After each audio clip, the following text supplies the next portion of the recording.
South India shopping mall, the wedding మంత్ర, సరికొత్త wedding collection, south India shopping mall.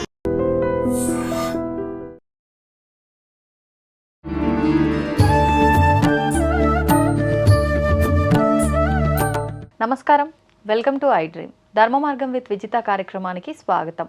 ప్రస్తుతం మనతో పాటు ఉన్నారు ప్రముఖ జ్యోతిష్య వాస్తు పండితులు, లలిత ఉపాసకులు శ్రీ శ్రీ శ్రీ నానాజీ పట్నాయక్ గారు. ఇప్పుడు వారితో మాట్లాడి మరిన్ని విషయాలు తెలుసుకుందాం. నమస్కారం అండి. శ్రీమాత్రే నమః.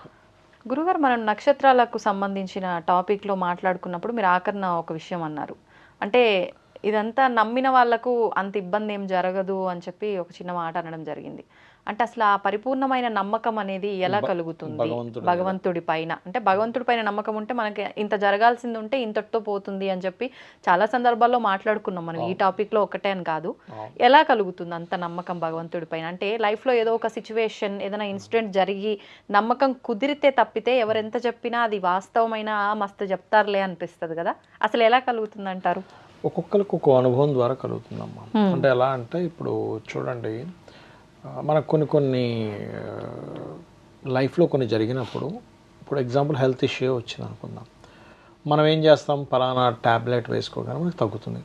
అరే అది వేసుకోగానే తగ్గింది కాబట్టి తగ్గుతుందని మన మైండ్లో ఫిక్స్ అయింది.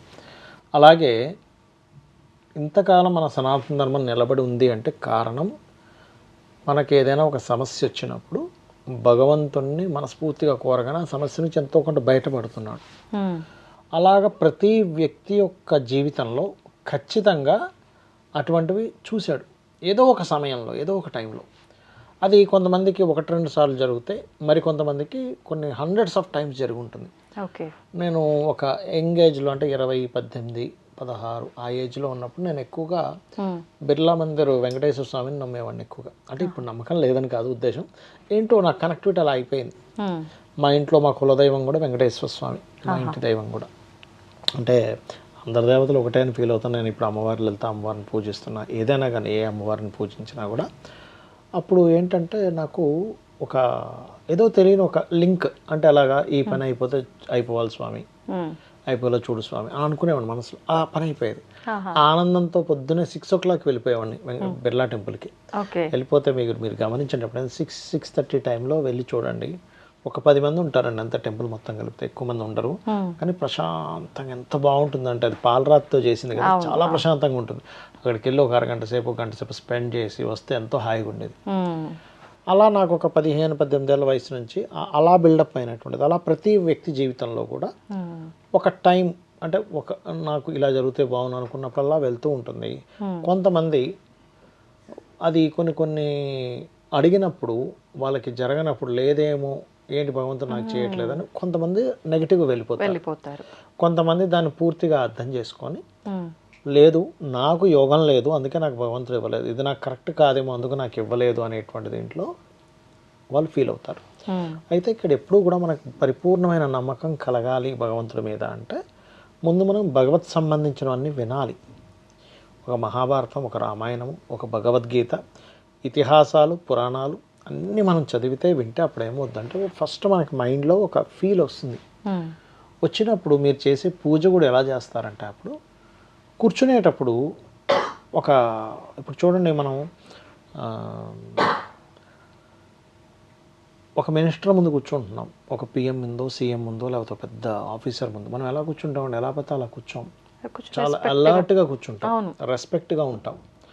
మీరు అంతకంటే 1000 రెట్లు రెస్పెక్ట్గా కూర్చుంటారు భగవంతుడి మీద, మీకు నమ్మకం కలిగినప్పుడు. పూజలో కూర్చున్నప్పుడు వాస్తవం ఎంతో నమ్మకంగా కూర్చుంటారు. కూర్చున్న తర్వాత కూడా మీరు ఒక పూజ వేసేటప్పుడు, ఉదాహరణకి లం పృథ్వీ తత్వాత్మనే గంధం పరికల్పయామి అని మీరు గంధం వేస్తున్నారు అనుకోండి, అక్కడ భగవంతుడు ఉన్నాడు, అతనికి గంధం ఇస్తున్నామని చాలా జాగ్రత్తగా వేస్తారు. పుష్పం సమర్పిస్తున్నాను అనుకోండి, ఎంతో జాగ్రత్తగా, పుష్పం నిజంగానే అక్కడ అమ్మవారు ఉంటే ఆ పుష్పం తీసుకుంటుందనే భావంతో వేస్తారు, అంతగా ఇలా విసిరేరు. ఒక మనిషి ఎదురుగా కూర్చొని మీకు మినిస్టర్ మీ ఇంటికి వచ్చారు, అప్పుడు ఎంత జాగ్రత్తగా ఇస్తారు, కాపా తీసుకోండి అని. అంటే అక్కడ వ్యక్తి ఉన్నాడనే భావంతో ఇస్తాం కదా. అలా చేయడం జరుగుతుంది, మనం పూజ చేయడం. అలా చేసే విషయంలో ఇక్కడ ఏంటంటే, ఇంకా మన మైండ్ ఎటు పోదండి. ఎందుకు చెప్తున్నాను ఈ మాట అంటే, ఎందుకు అంత జాగ్రత్తగా చేయాలంటే, ఇప్పుడు మీరు ఉన్నారు, మీ ఏరియా ఎమ్మెల్యేనో ఎంపీనో మీ ఇంటికి ఇన్వైట్ చేశారు, వెంటనే రావాలని రూల్ లేదు. లేదు.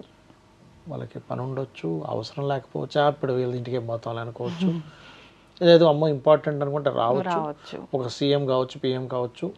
ఇప్పుడు మోడీ గారిని సడన్గా మా ఇంటికి రానంటే రారు, ఆయనకు బోల్డని పనులు ఉంటాయి. ఇది జస్ట్ మన ఇండియాలో ఉండేటువంటి ఇండియాకు పిఎం అయిన వ్యక్తికే, లేదా ఈ తెలంగాణ సీఎం అయినటువంటి రేవంత్ రెడ్డి గారికి అంత అవసరమైతే ఏదో పెద్ద కల్చర్ ఇది, అసలు అది పెద్ద గొప్ప విషయం వెళ్ళాలనుకుంటే వస్తారేమో వాళ్ళు. కానీ భగవంతుడు, ఈ విశ్వాన్ని మొత్తం వేలేటువంటి భగవంతుడు మనం పిలిస్తే వెంటనే వస్తాడు. అవును, ఏ తారతమ్యాలు చూడకుండా పిలిస్తే వెంటనే వస్తాడు. చేస్తాడు. అంటే మనం ఎంత అర్థం చేసుకోవాలి, అర్రే మన కోసం పిలిస్తే వస్తున్నాడు అయ్యా భగవంతుడు. మనం ఎంత కృతజ్ఞతతో మనం పూజ చేయాలి. మీరు మనస్ఫూర్తిగా కనుక శుక్లాం భరధరం విష్ణు అనగానే వెంటనే విఘ్నేశ్వరుడు ఉంటాడమ్మ. కాబట్టి ఆయన వస్తున్నాడు, కాబట్టి అమ్మవారు కావచ్చు ఎవరైనా కూడా వాళ్ళు వస్తున్నారు, కాబట్టి వాళ్ళు వచ్చారు కదా, వాళ్ళకి మనం ఉపచారాలు చేసుకోవాలి. పంచోపచార పూజ, నైవేద్యం, ధూపం, దీపం చేసుకుంటే అప్పుడు భగవంతుడికి ఉన్నటువంటి లక్షణం ఏమిటి అంటే, ఒక్కొక్కరికి ఒక్కో లక్షణం ఉంటుంది. ఒక దొంగకో లక్షణం ఉంటుంది, వాడికి ఏదైనా కనిపించట్టు లటకం జైలు పెట్టుకుంటాడు, అవునా? అంతే. అలాగే కొంతమందికి గాసిప్స్ చెప్పే లక్షణం ఉంటుంది, మరి కొంతమందికి ఎక్కడికి వెళ్ళినా వాళ్ళకి గైడ్ చేసే లక్షణాలు ఉంటాయి. భగవంతుడి లక్షణం ఏంటంటే, మన నుంచి ఏదైనా మనం ప్రేమగా మనం ఇచ్చాం, తీసుకున్నాడు అంటే, అందుకే మనకు భగవద్గీతలో చెప్తాడు శ్రీకృష్ణ పరమాత్మ, ఫలాపేక్ష రహితంగా మీరు ఫలమైనను ఉదకమైనను వస్త్రమైనను, అంటే ఏదైతే పుష్పమైనను ఫలమైనను ఏదైతే మీరు సమర్పిస్తారో దాన్ని ప్రీతిగా స్వీకరిస్తున్నాను అంటాడు. ఆయన ప్రీతిగా స్వీకరించాడంటే ఆయన ఇవ్వాలని అనుకోక్కర్లేదు, ఆటోమేటిక్గా రిటర్న్ వచ్చేస్తుంది మనకి. అది ఆ అనుగ్రహం వచ్చింది అంటే మీకు ఇంక తిరుగులేదు, గుర్తుపెట్టుకోండి. బట్ ఇక్కడ ఇస్తాడనే భావంతో అసలు చేయకూడదు, కృతజ్ఞత అనే భావంతో పూజ చేయాలి. అలా చేసే పూజ మీకు ఎంత నమ్మకాన్ని కలిగిస్తుందంటే, మీరు అసలు నమ్మకం పక్క పెడితే ఆ ఫీల్లో ఉంటారు ఫస్ట్. ఇది కనుక మీరు ప్రతి పనిలోని అలవాటు చేసుకోగలిగితే, అంటే అలాగా ప్రతి పనిలోని ఒక వ్యక్తికి ధనం ఇస్తున్నాం, ఏదో పని చేసే పనివాడు ఇంటికి వచ్చాడు, ఆ పనివాడి లోపల కూడా భగవంతుడు ఉన్నాడు భావంతో వాడి శాలరీ వాళ్ళకి ఇవ్వడం, లేకపోతే వాడికి ఏదైనా ఇవ్వడం.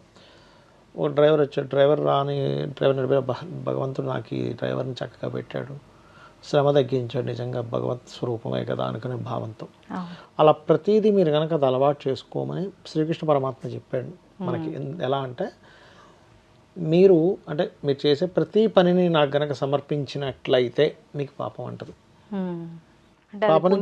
పాపమైనా అది మనకు ఉండదు, భగవంతుడు. అందుకే మనం చూడండి, ఏదైనా జపం చేసిన పూజ అయిపోయాక ఆఖరిలో ఏం చేస్తాం, మనం అక్షంతలు తీసుకొని పరమేశ్వర ప్రీతి అర్థం, పరమేశ్వర ప్రీతి కోసం మనం చేసామని చెప్పని ఇలా వదులుతాం అక్షంతలు. కాబట్టి ఇది కనుక ఎవరైనా అలవాటు చేసుకోగలిగితే వాళ్ళకి పరిపూర్ణ నమ్మకం వచ్చేసి ఆఖరికి వాళ్ళు ఏ స్టేజ్కి వెళ్తారంటే, మనకి ఏది జరుగుతున్నా మనం షేర్ చేసుకుంటాం. ఒక ఫ్రెండ్కి షేర్, స్వామి ఏంటో మా అబ్బాయి మధ్య పెద్దగా చదువు మీద కాన్సన్ట్రేషన్ చేయట్లేదయ్యా చెప్పుకున్నాం, వెంటనే ఆయనకి అర్థమైంది, అది సెట్ అయిపోతుంది. ఉంటారు ఇలా చాలా మంది, మనసులో అనుకుంటే చాలండి సెట్ అయిపోతుంది. దీని మీద ఒక కామెడీ కథ కూడా ఉంటుంది, అంటే కామెడీ అంటే మంచిదే. ఒక చదువుకునే ఒక అబ్బాయి, మీరు వినే ఉంటారు ఇంతకుముందు చాలాసార్లు ఉంది. ఆ విద్యార్థి ఎగ్జామ్స్ రాస్తూ ఉండేవాడు. ఆయనకి ఫస్ట్ గణపతికి పూజ చేశాడు. ఈరోజు ఎగ్జామ్ బాగా రాలేకపోయాడు. ఏంటి అసలు గణపతి నన్ను అనుగ్రహించలేదు, తీసుకెళ్ళి పక్కన పెట్టేశాడు.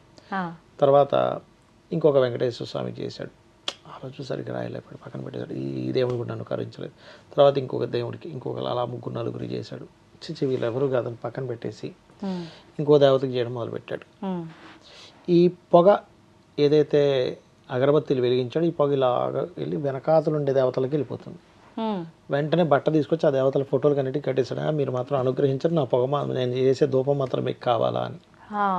వెంటనే ప్రత్యక్షం అయ్యాడు శివుడు. అరే ఆగరా, ఎందుకు ఇలా చేస్తున్నాను? అరే నేను ధూపదీపాలు ఇచ్చి చెప్పినప్పుడు నువ్వు ప్రత్యక్షం వల్ల ఇప్పుడు ఎలా ప్రత్యక్షం అయ్యాడు? ఇప్పుడు నువ్వు నమ్మావురా మాకు వెళ్తుందని, మేము పీల్చుకుంటున్నావు, నువ్వు నమ్మేసా, ప్రత్యక్షం అయ్యాను. నమ్మకమే జీవితం, అందుకు ప్రత్యక్షం అయ్యామన్నాడు.